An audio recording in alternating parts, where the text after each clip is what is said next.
Can you guys hear me? Is there anybody there?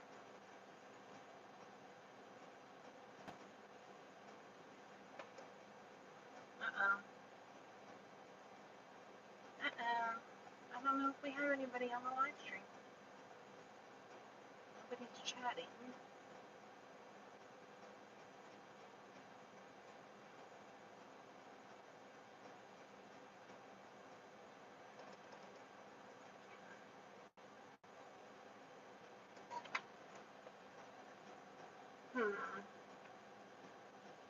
Ah, there we go. There's some chatters. Maybe I'm just very delayed.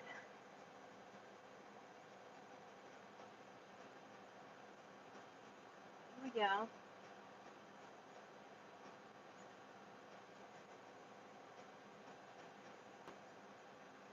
I don't know if you guys heard me or not. I said that my connection is pretty slow in the parking lot here.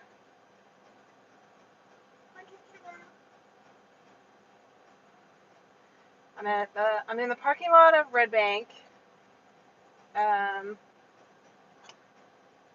I just wanted to give a little update for that can be saved to the channel for anybody that didn't see in chat already. So, Kenna had her MRI this morning. That's why she has a little shaved paw. She had an IV. She did great for her MRI. She woke up and, most cats are like sleepy when they wake up, and they usually, they're kind of groggy for a couple hours. But Kenna woke up and was a maniac. She was like chomping on her cage bars and wrestling with her toys and just totally wild. She bit a tech. She was a little worked up and she bit somebody on the neck. I'm not seeing any chat. I can't tell if you guys can hear me or not. There's nobody chatting on my screen. So she has, I'm just going to keep talking just in case you can hear me. So she has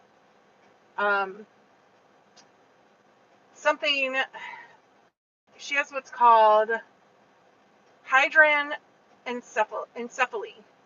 Hydranencephaly.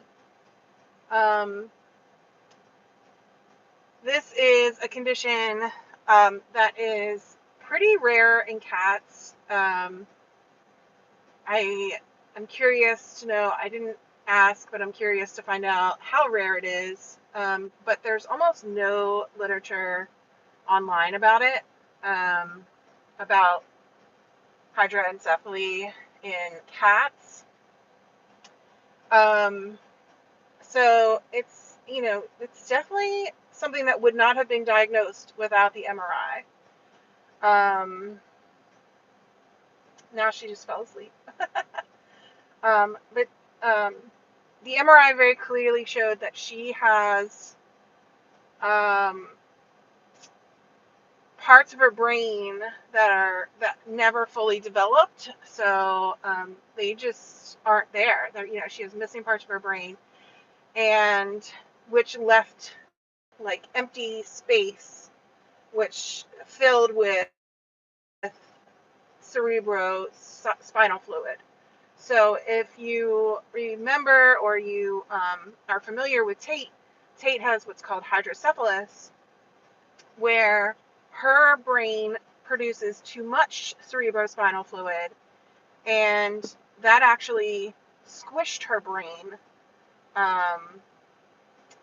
So that if you look at Tate's MRI, it's mostly all fluid in her brain. She just has a little sliver of brain sort of at the bottom of her skull. So I haven't seen the MRIs for Kenna yet.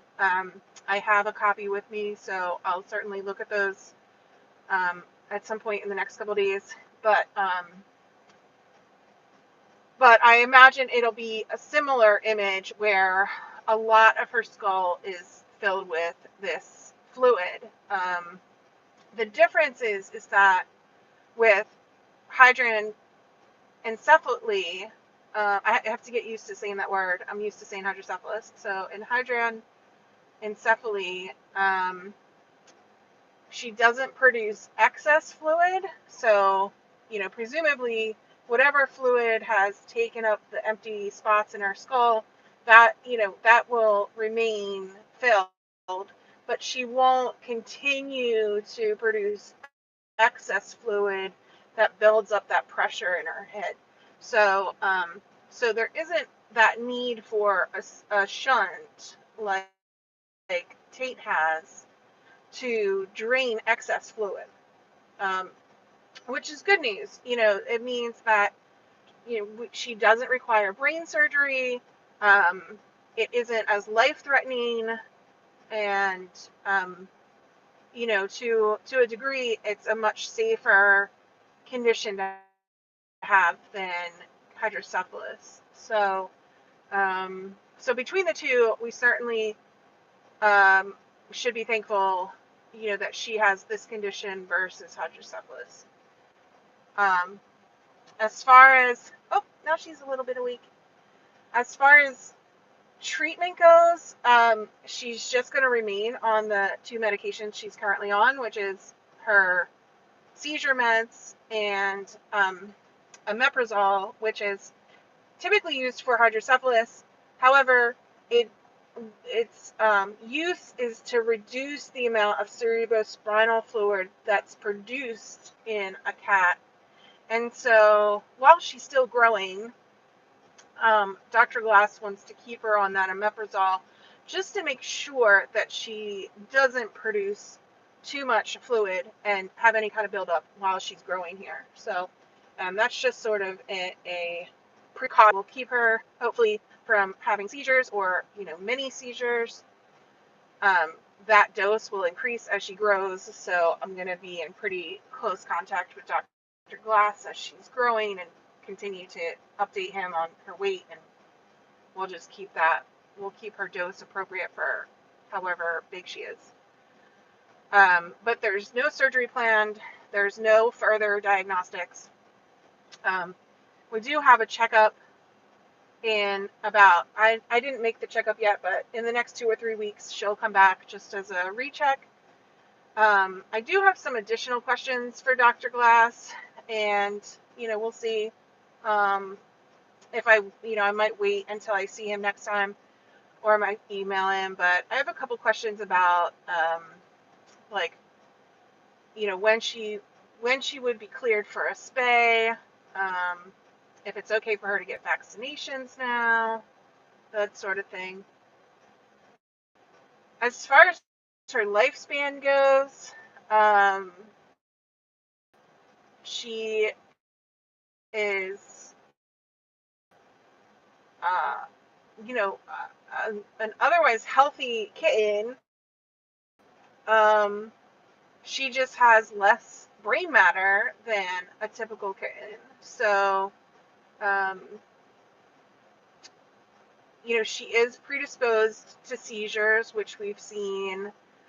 She does have some vision impairment. That's due to lack of brain matter. She used to do circling. She doesn't do that anymore now that she's stopped seizing and she's on medication. And she will just be a little quirky with some of the things she does, and she'll learn a little slower. It took her longer to learn how to use the litter box, but she did learn how to use it, so it might just take her a little extra time to learn some different things about being a cat. But otherwise, there's no reason that she can't live a long, normal life, as long as she stays on her medication. The condition itself, is not something that would harm her, other than, some of these side effects of it, like seizures. So I think the seizures is really the only sort of serious side effect of having this condition. So I've talked for 10.5 minutes now. I don't know if you guys have heard any of this, because I can't see a single chat that message. So I don't know if you're able to listen or what, but I'm gonna shut this off and see if it saves. Let's just say hello to this little girl before we get on the road. Oh, she's purring. Hi, Kenna. Hi, Kenna. Oh, purr, purr, purr. Look at you. I don't think you can hear her purring because I have the air on. Hopefully you get to see this. Look at her. All right, guys. Shutting this down. Hopefully you got to see it.